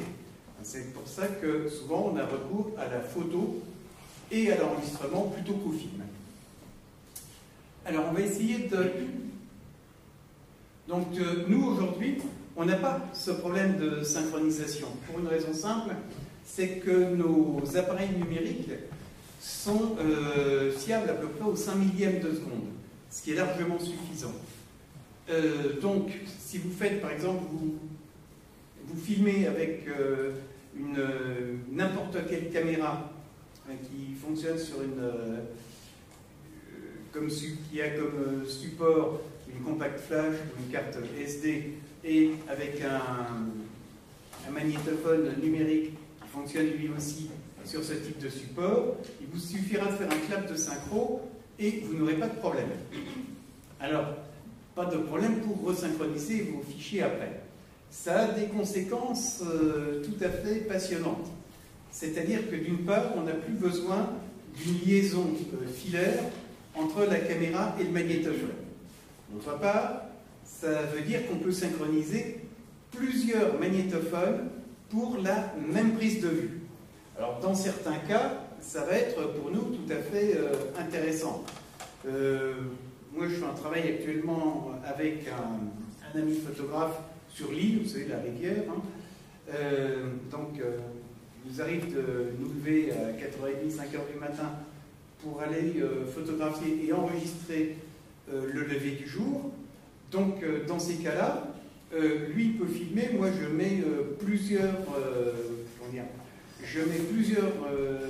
appareils de prise de son en route.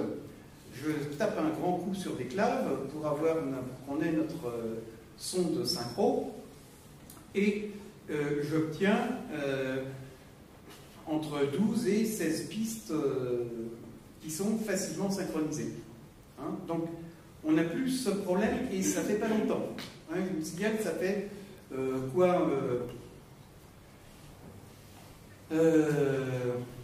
ça fait 3 ou 4 ans maximum. Hein. Pardon ? Donc, oui, donc c'est assez récent. Et notamment que ce soit accessible et léger en poids. Alors, l'autre point sur lequel il faut que je vous mette en garde, c'est si vous filmez avec des appareils photo. Est-ce que certains, ça vous arrive ? Pardon ? Oui, alors, est-ce que vous avez remarqué que votre appareil photo s'arrêtait au bout de 13 minutes ou 15 minutes ? Oui. Savez-vous pourquoi ? Alors, là aussi, c'est une raison culturelle. C'est une raison... Encore Pardon? Il n'y a rien encore frappé? Non, pas du tout.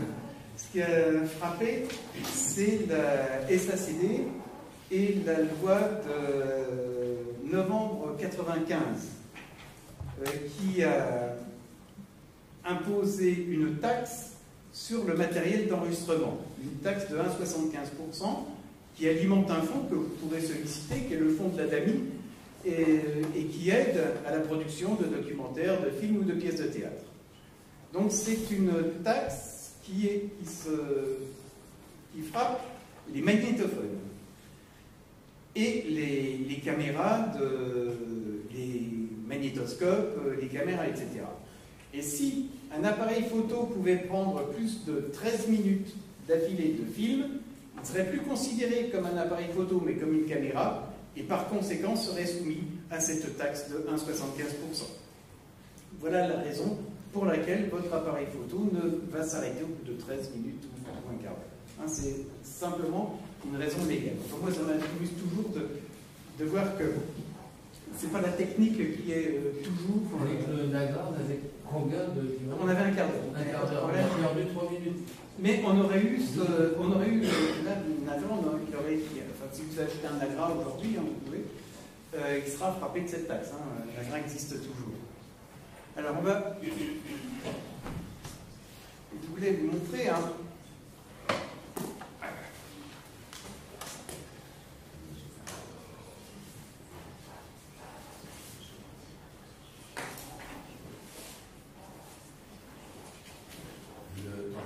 parler du matériel qu'il faudrait prendre pour les petits jeunes, là, parce que on va y arriver.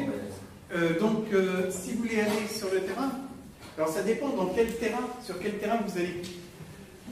Si vous restez en France, ça ne va pas vous poser trop de problèmes. Je vous ai expliqué le problème du broadcast tout à l'heure. Vous pouvez très bien, Gaël Lacaze d'ailleurs a fait des enregistrements en Mongolie avec un zoom H2 qui est c'est celui qui est en train de tourner et qui coûte moins de 200 €, c'est ça, qui a un avantage, c'est qu'il peut enregistrer en quadriphonie, en stéréo, et les nouveaux modèles ont un couple stéréo et éventuellement ce qu'on appelle un couple MS, mono-stéréo. Il faut savoir que quand vous enregistrez en stéréo, un petit problème qui peut se passer, c'est passer de la stéréo à la mono. Exactement pour les problèmes de phase qu'on a vu tout à l'heure. Quand vous allez réduire passer de la mono à la stéréo, vous pouvez avoir ce petit problème de phase. Il y a donc une technique de prise de son qu'on appelle la technique MS qui permet de réduire ce type de problème. Alors cet appareil est équipé d'une relative monostéréo, sinon ça fait appel à un dispositif de micro extrêmement cher. Ce sont des micros haut de gamme, c'est-à-dire Neumann ou Schoeps. Disons qu'un équipement de cet ordre, ça va quand même tourner dans les 3 ou 4 000 €. Donc, restons simples. Et puis, donc vous avez, on vous l'expliquait, le matériel d'e-broadcast et le matériel de grand public, qui pour des prises de son ici sont largement suffisantes. Et puis, compte tenu du problème de prix dont je vous parlais, eh bien, le plus simple, c'est d'emmener 2 magnétophones, dont un qu'on va laisser, qu'on utilisera si l'autre tombe en panne. Sachant que les magnétophones pas chers, comme les Zoom, ne sont pas réparables. S'il est cassé, il faut en acheter un autre. Simplement parce que le réparer, ça coûterait plus cher. Je ne sais plus quel est le tarif horaire d'un électronicien, je crois que c'est 75 €, plus les pièces, etc. Donc, ça ne serait pas trop rentable. Donc, vous pouvez emmener ça sur le terrain. Moi, personnellement, alors, j'en ai un qui est à peu près le même. Simplement, sur celui-ci, je vais pouvoir mettre des micros extérieurs qu'on appelle des micros statiques. Alors, sachez qu'il y a 3 types de micros. Il y a les micros qu'on appelle les micros dynamiques. Un micro dynamique va fonctionner de la manière suivante. Vous avez des vélos. Est-ce que vous avez une dynamo sur votre vélo? Oui. Donc, une dynamo sur votre vélo, c'est une spire de fil qui tourne autour d'un électroaimant. En tournant, ça produit de l'électricité. Le microdynamique, c'est absolument la même chose. Simplement, vous ne pourrez pas éclairer votre vélo avec, ni enregistrer avec la dynamo de votre vélo.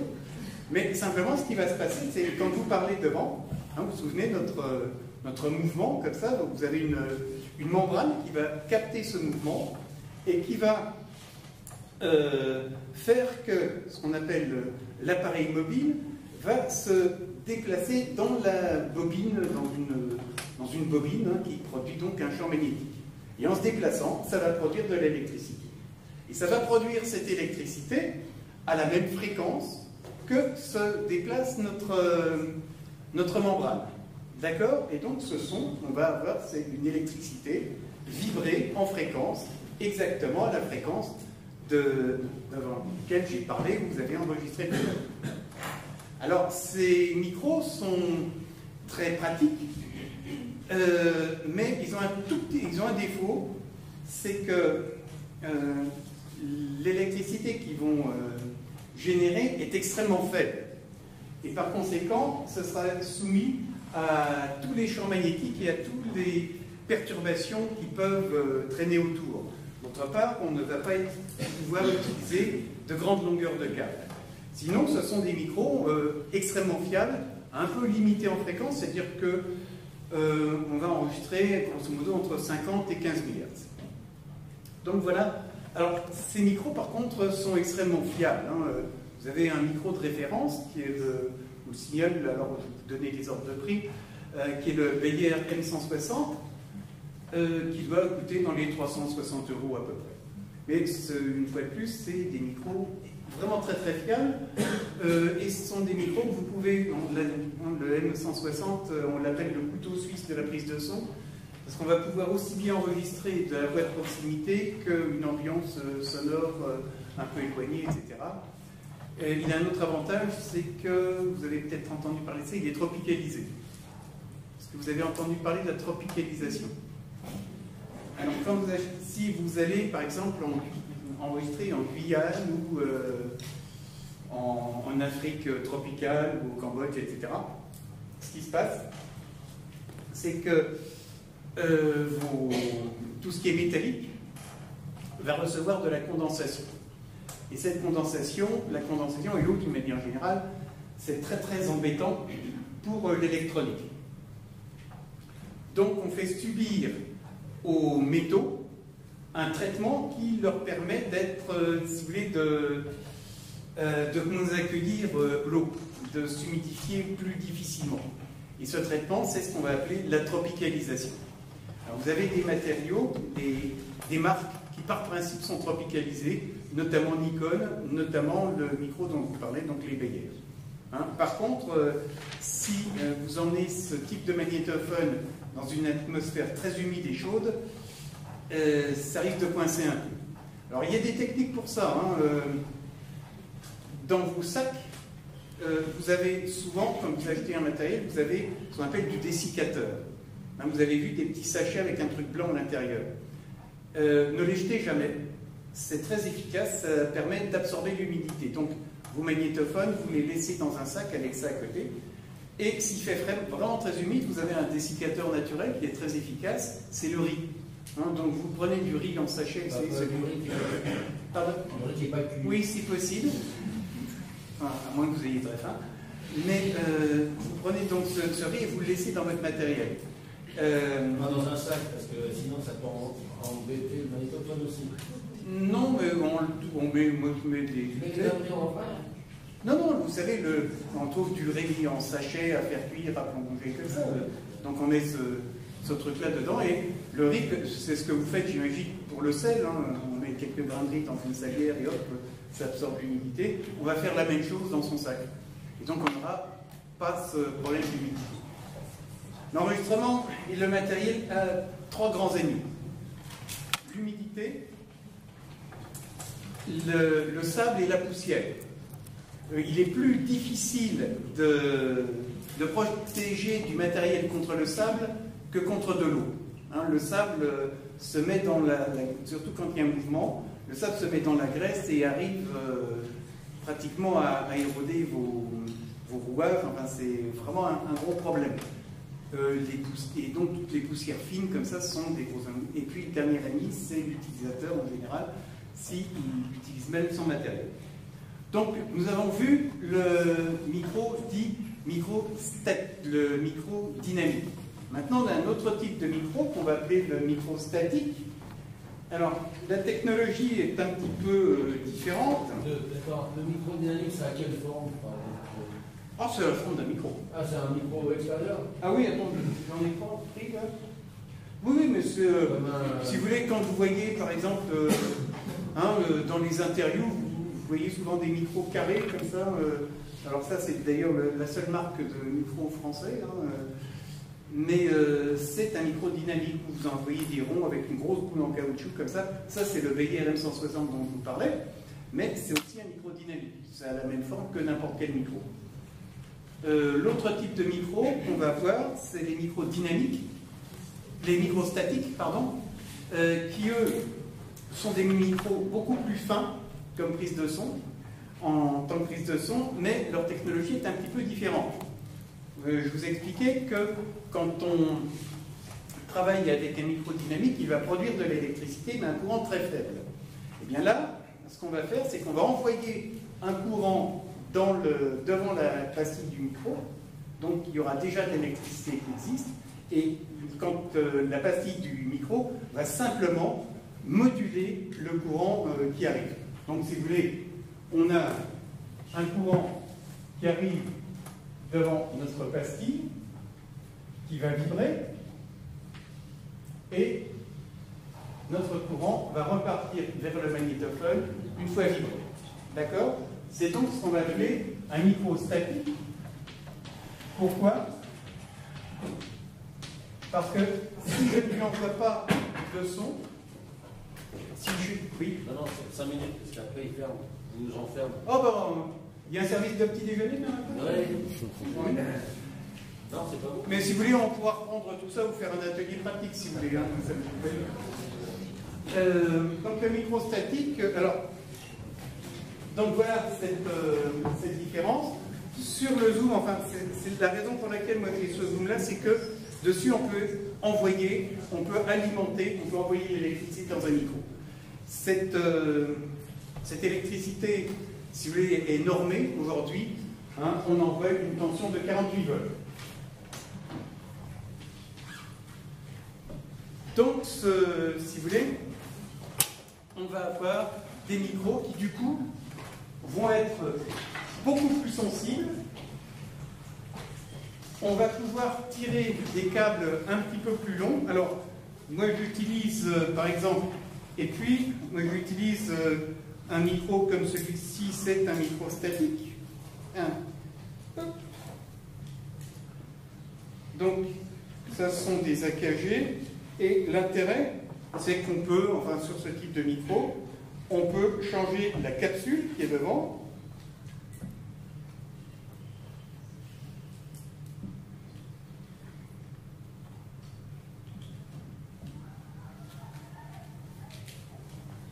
Donc je vais avoir, là j'ai un micro qui me permet d'enregistrer des sons normaux, je peux mettre ça dessus pour enregistrer de la voix. Et puis éventuellement, pour d'autres applications, je peux lui brancher cette partie-là, qui va le transformer en micro-canon. C'est un micro très pratique parce que, effectivement, alors il est plus fabriqué, mais les ingénieurs du son et les preneurs de son ont demandé à ce qu'on le refabrique. Et la marque AKG a relancé la fabrication de ces micros. Oui. Là, c'est AKG. AKG, oui. Alors c'est le M451. Oui. Pour le machin qu'on met dessus pour la voix, ça Ça alors, c'est pas forcément pour la voix, c'est aussi pour le vent. Alors, quand vous parlez, si vous parlez près d'un micro, vous allez avoir, alors vous pouvez le faire devant une bougie par exemple, si vous dites Pépin, le copain de papa, sapeur-pompier à Perpignan, vous allez voir la flamme de votre bougie va bouger comme ça. C'est-à-dire qu'on va avoir une surpression qui arrive sur la pastille du micro. Et donc elle va être collée. Et donc votre son, ça va vous faire des plops, ce qu'on appelle des plops, qui sont insupportables. Et donc on lui met éventuellement une chose comme ça, dans laquelle on a une grille et un peu de mousse, et ça va vous enlever les plops. Ça va également filtrer un petit peu le vent. La bonnette, ça sert à ça aussi. Alors ça, en fait, ça c'est une bonnette. Alors sur les bonnettes, vous en avez plusieurs types, hein, les ricottes, etc. Donc vous pouvez avoir une bonnette en mousse pour la parole, mais vous avez d'autres dispositifs anti-vent qu'on va appeler des éclins, qui sont des gros trucs comme ça, éventuellement avec une espèce de mousse autour, qui sont destinés à piéger le son. Hein, le principe de la bonnette, c'est le suivant. Vous avez en principe du vent qui va arriver sur la pastille de votre micro, et bien une bonnette ou il va arriver de manière cohérente. Hein, et bien le principe de la bonnette, c'est de faire qu'il arrive en, si je puis dire, en ordre dispersé. Alors voilà le micro statique, souvenez-vous. Alors il y a une différence de prix. Hein. Un micro statique, vous n'allez pas, à part les micros chinois qui sont en train de faire leur apparition, les micros chinois, monsieur, vous voyez, qui font leur apparition actuellement, et qui sont assez peu chers et manifestement de bonne qualité. Un micro statique, c'est généralement 10 fois plus cher, oui, pas 10 fois, mais disons qu'un micro statique, ça coûte à peu près 1 millier d'euros, hein, minimum. Et puis vous avez des micros qui sont entre les deux, qu'on va appeler des micros à électrette. Alors c'est ce que vous avez dans votre appareil, c'est un micro à électrette. Le principe là, c'est qu'on envoie aussi un courant électrique via une pile, mais on l'envoie sur une... on va l'envoyer sur une qui n'est pas exactement une membrane, mais qui est un morceau de mica, hein, c'est-à-dire un espèce de plastique, qui a la particularité d'envoyer des électrons quand il est déformé. Quand il est alimenté sous tension, il déforme. Donc, on va le mettre sous tension, et la parole va le déformer, et il va envoyer un courant modulé. Alors, c'est un micro qui va donc travailler à peu près comme un micro statique, qui est beaucoup moins cher. Le seul défaut, c'est que la plaque de mica a tendance à se dépolariser au fil du temps, et c'est des micros qui vont durer à peu près 4 ou 5 ans. Et après, il faudra des changements. Merci, Hervé.